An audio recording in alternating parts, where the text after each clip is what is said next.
নমস্কার, মহুয়া বার্তা ইউটিউব চ্যানেলে মহাভারতের ধারাবাহিক পর্বে আপনাকে স্বাগত জানাই।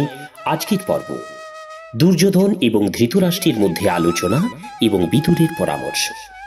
চ্যানেলে যারা নতুন তাদের অনুরোধ জানাবো চ্যানেলটি সাবস্ক্রাইব করে মহাভারতের ধারাবাহিক পর্বগুলি শ্রবণ করুন।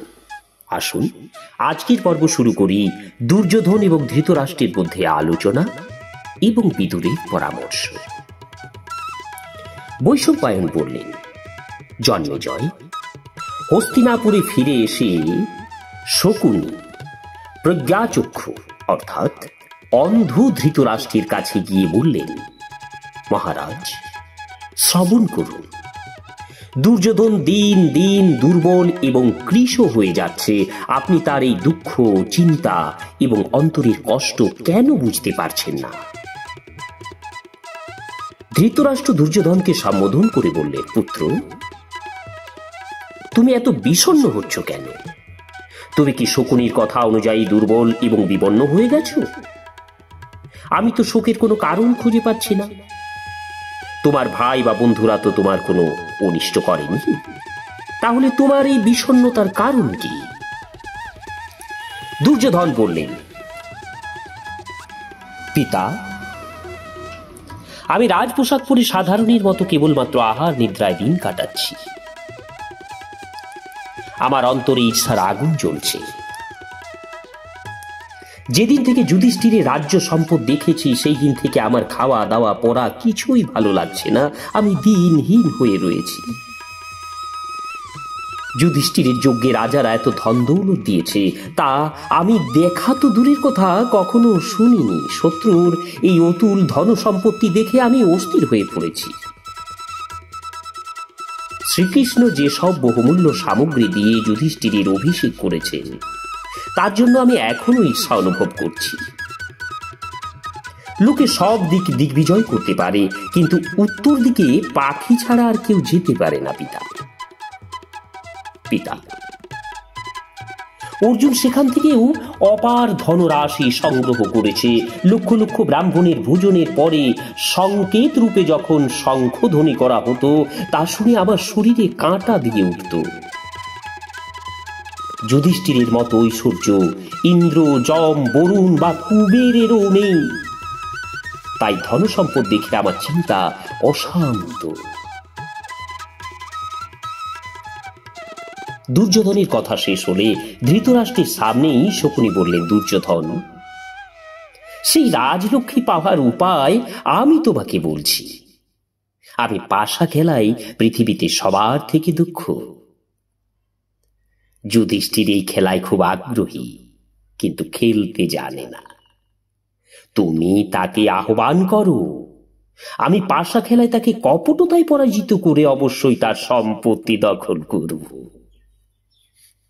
শকুনির কথা শেষ হলে দুর্যোধন বললেন, পিতা, দ্রুত ক্রীড়া কুশল মাতুল শুধুমাত্র দূতের সাহায্যেই পাণ্ডবদের সমস্ত রাজ্য সম্পদ নিয়ে নেওয়ার কথা বলেছেন।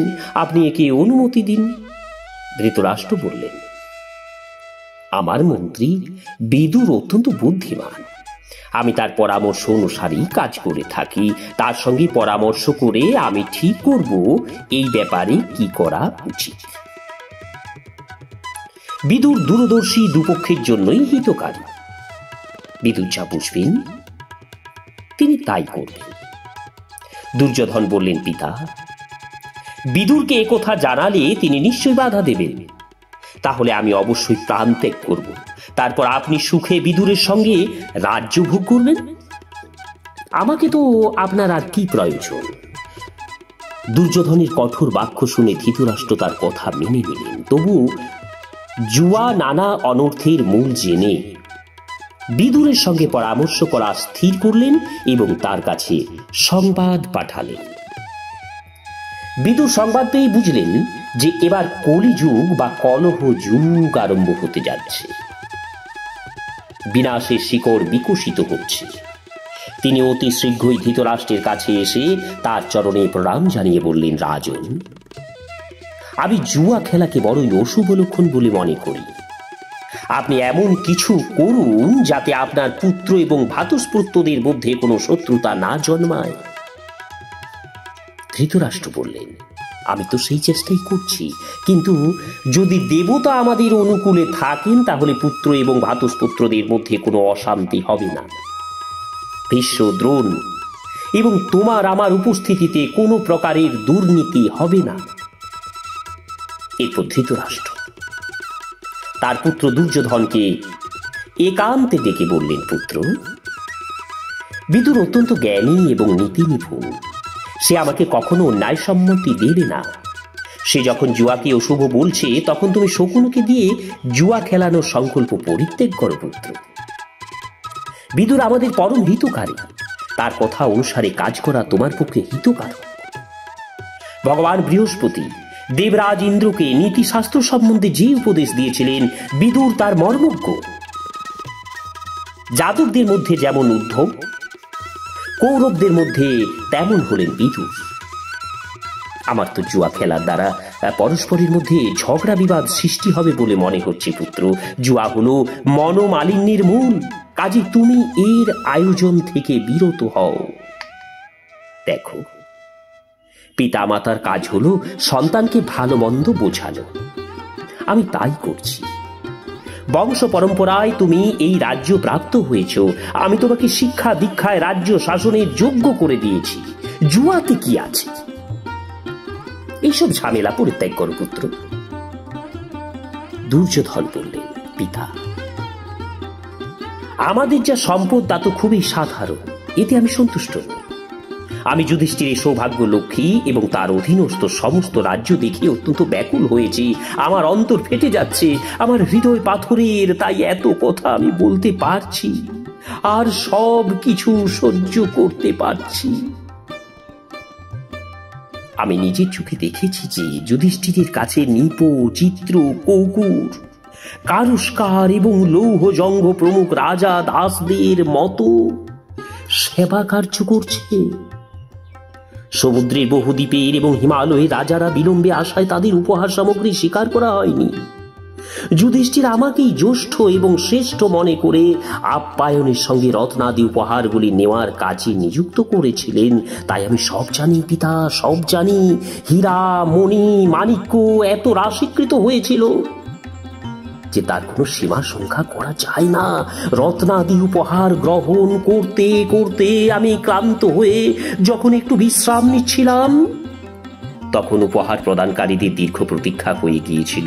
ময় দানব বিন্দু সরোবর থেকে অনেক রত্ন নিয়ে এসেছে, স্ফটিকের পাথর বসিয়ে সভাগৃহকে অত্যন্ত সুন্দর করে তৈরি করেছে। এক স্থানে আমি জল ভেবে কাপড় উঠিয়ে হাঁটছিলাম। ভীম তাই দেখে হেসে উঠল, ভাবলো আমি তাদের সম্পত্তি দেখে হতভম্ব হয়ে গেছি। রত্ন চিনি না আমি। যখন আমি জলকে স্ফটিক ভেবে জলে গিয়ে পড়লাম তখন শুধু ভীমেই নয়, কৃষ্ণ, অর্জুন, দ্রৌপদী এবং উপস্থিত অন্যান্য নারী পুরুষ এসে উঠল। এতে আমি মনে বড় বড় দুঃখ পেয়েছি পিতা। যেসব রত্নের আমি কখনো নাম শুনিনি, পাণ্ডবদের কাছে তা আমি নিজ চোখে দেখে এলাম।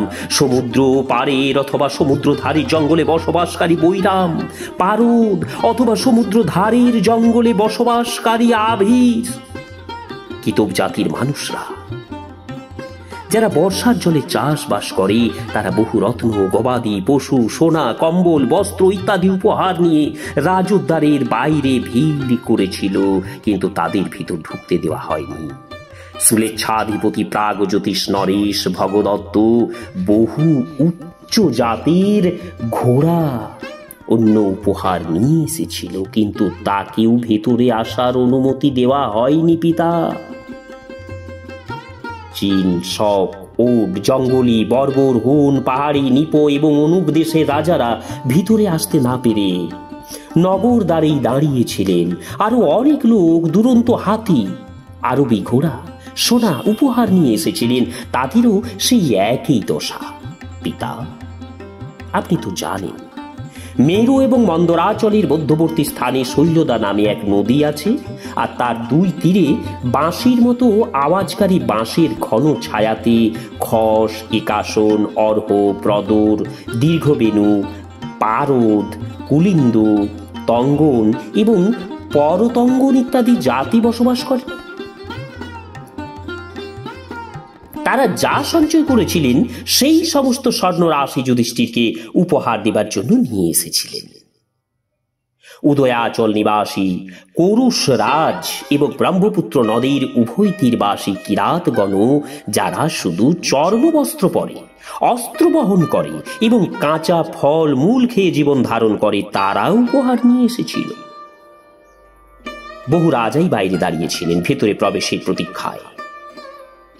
দ্বারপাল যজ্ঞের শেষে তাদের ভিতরে যাওয়ার অনুমতি প্রদান করেন। বৃষ্ণিবংশীয় শ্রীকৃষ্ণ অর্জুনকে তার সম্মান রক্ষার্থে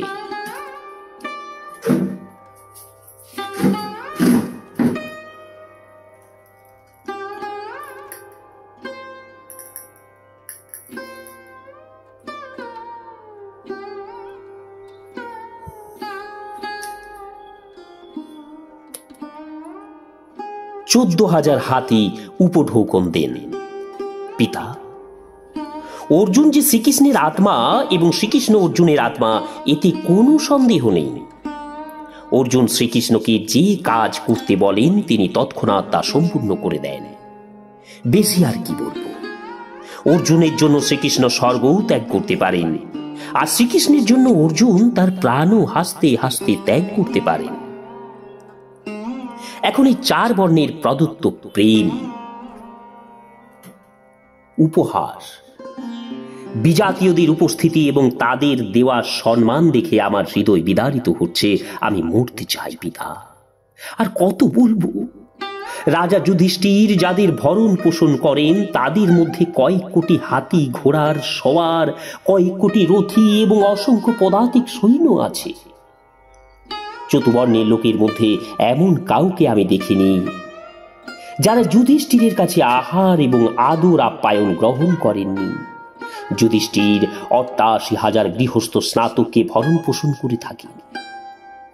10,000 তপস্বী মুনিকে স্বর্ণপ্রাত্যে প্রতিদিন আহার করিয়ে থাকেন। পিতা, দ্রৌপদী স্বয়ং আহারের পূর্বে খোঁজ খবর করেন যে কোনো ভিক্ষুক, কোনো দুস্থ, কোনো পঙ্গু তাদের রাজ্যে অনাহারে নেই তো। পিতা, পাঞ্চালদের সঙ্গে পাণ্ডবদের বৈবাহিক সম্পর্ক রয়েছে, আর অন্ধক এবং বৃষ্ণিবংশীয়রা এদের সখা। তাই এই 2 পক্ষই কেবলমাত্র তাদের কর দেন না, বাকি সকলেই এদের করণ সামন্ত। অনেক বড় বড় সত্যবাদী বিদ্বান, ব্রতী, বক্তা, যাজ্ঞিক, ধৈর্যবান, ধর্মাত্মা এবং যশস্বী রাজাও যুধিষ্ঠিরের সেবায় সদা তৎপর। রাজা যুধিষ্ঠিরের অভিষেকের সময় বাল্মীক স্বর্ণমণ্ডিত রথ নিয়ে এসেছিলেন। রাজা সুদক্ষিণ তাতে কম্বোজ দেশের সাদা ঘোড়া জুতেছিলেন। মহাবলী শুনি তাতে রাস লাগিয়েছিলেন, আর শিশুপাল দিয়েছিলেন ধ্বজা। দাক্ষিণাত্যের রাজা কবচ, মগধের রাজা মালা, উষ্ণিস। বসুদান দিয়েছিলেন হাতি, একলভ্য দিয়েছিলেন জুতা। অবন্তীরাজ অভিষেকের জন্য নানা তীর্থের জল এনে দিয়েছিলেন। শল্য সুন্দর হাতলযুক্ত তরোয়াল দিয়েছিলেন। সুবর্ণমণ্ডিত পেটি, চেকিতান, তুনীর এবং কাশীরাজ দিয়েছিলেন ধনুক। তারপরে পুরোহিত ধৌম এবং মহর্ষি ব্যাস, নারদ, অসিত, দেবল মুনির সঙ্গে যুধিষ্ঠিরের অভিষেক ক্রিয়া সম্পন্ন করেন। আর সেই অভিষেক হলে মহর্ষি পরশুরামের সঙ্গে বহু বেদ পারদর্শী ঋষি মহর্ষি উপস্থিত ছিলেন। যুধিষ্ঠির সেই সময় দেবরাজ ইন্দ্রের ন্যায় শোভায়মান ছিলেন। পিতা, অভিষেকের সময় সাত্তাকি রাজা যুধিষ্ঠিরের ছত্র ধরেছিলেন। অর্জুন এবং ভীম ব্যজন, আর নকুল এবং সহদেব দিব্য চামর ধরেছিলেন। বরুণ দেবতার শঙ্খ, যেটি ব্রহ্মা ইন্দ্রকে দিয়েছিলেন, সহস্র ছিদ্রের ফোয়ারা বিশ্বকর্মা, যা অভিষেকের জন্যই তৈরি করেছিলেন। কৃষ্ণ সেটি যুধিষ্ঠিরকে দিয়েছিলেন, তার দ্বারাই তার অভিষেক ক্রিয়া হয়। পিতা, এসব দেখে শুনে আমার খুব দুঃখ হয়েছে। অর্জুন অত্যন্ত খুশি হয়ে ব্রাহ্মণদের 500 গো দান করেছিলেন। সেগুলির শৃঙ্গ স্বর্ণমণ্ডিত ছিল। রাজ্য যজ্ঞের সময় যুধিষ্ঠিরের সৌভাগ্য এমন চমকিত হচ্ছিল যে তেমন হয়তো রন্তিদেব, নাভাগ, মান্ধাতা, মনু, পৃথু, ভগীরথ, যজাতি এবং নহুষেরও ছিল না। পিতা, এইসব কারণে আমার হৃদয় বিদীর্ণ হচ্ছে, আমি শান্তি পাচ্ছি না, আমি দিন দিন দুর্বল এবং কৃশ হয়ে যাচ্ছি, শোকের সমুদ্রে আমি হাবুডুবু খাচ্ছি। দুর্যোধনের কথা শুনে ধৃতরাষ্ট্র বললেন, পুত্র, তুমি আমার জ্যেষ্ঠ পুত্র, পাণ্ডবদের ঈর্ষা করো না। ঈর্ষা কাতর ব্যক্তিদের মৃত্যুতুল্য কষ্ট ভোগ করতে হয়। ওরা যখন তোমাদের হিংসা করে না, তুমি তবে কেন ওদের মোহবশত হিংসা করে অশান্তি ভোগ করছো? কেন তুমি ওদের সম্পত্তি নিতে চাইছো? তুমি যদি ওদের মতো যোগ্য এবং বৈভব চাও, তাহলে ঋত্বিকদের নির্দেশ দাও, তোমার জন্য তারা রাজসুযোগ্য করুক। তোমাকেও রাজারা নানা প্রকার উপহার দিবেন পুত্র। অন্যের অর্থের প্রতি লোভ করা তস্করের কাজ। যে ব্যক্তি নিজ ধনে সন্তুষ্ট থেকে ধর্মে স্থির থাকে সেই সুখী হয়। অপরের ধনের আশা করো না পুত্র, নিজের কর্তব্যে ব্যাপৃত থাকো, আর যা তোমার আছে তাই রক্ষা করো। এই হলো আসল সম্পদশালীর লক্ষণ। যে বিপদে দিশেহারা হয় না, কুলুষতাপূর্বক নিজের কাজ করেন, সকলের উন্নতি চায়, যে সাবধানী এবং বিনয়ী তার সর্বদা মঙ্গল হয়ে থাকে। আরে পুত্র, ওরা তোমার রক্ষাকারী, সহায় হও। ওরা তোমার হস্ত, তাদের কাটতে চেষ্টা করো না। ওদের অর্থ সম্পদও তোমারই। এই গৃহযুদ্ধে শুধু অধর্মই হয়ে যাকে। ওদের আর তোমাদের পিতামহ একজনই। কেন তুমি অনর্থের বীজ বপন করছো পুত্র? দুর্যোধন বললেন, পিতা, আপনি অত্যন্ত অভিজ্ঞ, জিতেন্দ্রিয় থেকে গুরুজনদের সেবা করেছেন। আমার কাছে কেন আপনি বাধা দিচ্ছেন? ক্ষত্রিয়দের প্রধান কাজই হলো শত্রু বিজয়। তাহলে এই সকর্মে ধর্ম অধর্মের প্রশ্ন তোলার অর্থ কি? শত্রুকে অবদমিত করার শস্ত্র হলো গুপ্তভাবে বা প্রকটিতভাবে আঘাত করা। শুধু মারামারি করাই আসল শস্ত্র নয়। অসন্তোষের দ্বারাই রাজ্যলক্ষ্মী লাভ হয়। তাই আমি অসন্তোষকেই ভালোবাসি। সম্পত্তি থাকলেও তা বৃদ্ধির জন্য চেষ্টা করাই উচিত। যে অসাবধানবশত শত্রুর উন্নতিতে উদাসীন থাকে, সে তাদের হাতেই সর্বস্ব হারিয়ে ফেলে। বৃক্ষের শিকড়ে উই পোকা বাসা বাঁধে, তারা সেই আশ্রয় বৃক্ষটিকেই খেয়ে ফেলে। তেমনি সাধারণ শত্রু ও বলবীর্যে শক্তিশালী হয়ে অনেক বড় আকার ধারণ করে। শত্রুর ধন সম্পদ দেখে রাখা উচিত নয় এবং প্রসন্ন থাকা উচিত নয়। সবসময় ন্যায়ের কথাও মাথায় রাখা উচিত নয়। ধনবৃদ্ধির আকাঙ্ক্ষা হলো উন্নতির সোপান। পাণ্ডবদের রাজ্য সম্পদ না নিয়ে আমি নিশ্চিত হতে পারছি না পিতা। আমার সামনে এখন মাত্র দুটি রাস্তা খোলা আছে, হয় পাণ্ডবদের সম্পত্তি হস্তগত করা, নচিত মৃত্যুবরণ করা। আমার বর্তমান দশায় মৃত্যুই শ্রেষ্ঠ। ধৃতরাষ্ট্র বললেন, পুত্র, শক্তিমানদের সঙ্গে সংঘাতে যাওয়া আমি কখনো উচিত বলে মনে করি না। কারণ শত্রুতার দ্বারা ঝগড়া বিবাদের সৃষ্টি হয়, আর তা কুলনাশীর পক্ষে এক মারাত্মক অস্ত্র। দুর্যোধন বললেন, পিতা, এ কোনো নতুন কথা নয়। আগেকার দিনেও দ্রুত ক্রীড়া হতো, তাতে ঝগড়া ঝামেলাও হতো না বা যুদ্ধও হতো না।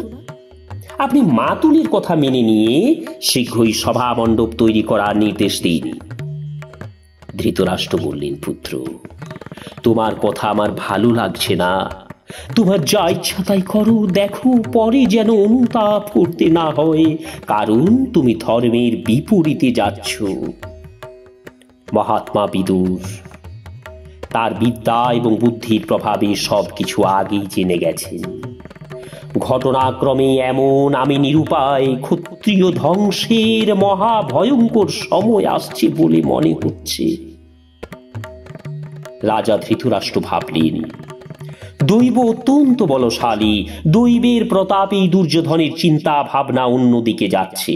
পুত্রের কথা মেনে নিয়ে তিনি সেবকদের আদেশ দিয়ে বললেন, তোমরা তাড়াতাড়ি তরুণ স্ফটিক নামে একটি সভাগার তৈরি করাও। তাতে 100 স্তম্ভ এবং সুবর্ণ বৈদুর্যমণ্ডিত 100 দরজা থাকবে। তার দৈর্ঘ্য প্রস্থ হবে 1 ক্রোশ করে।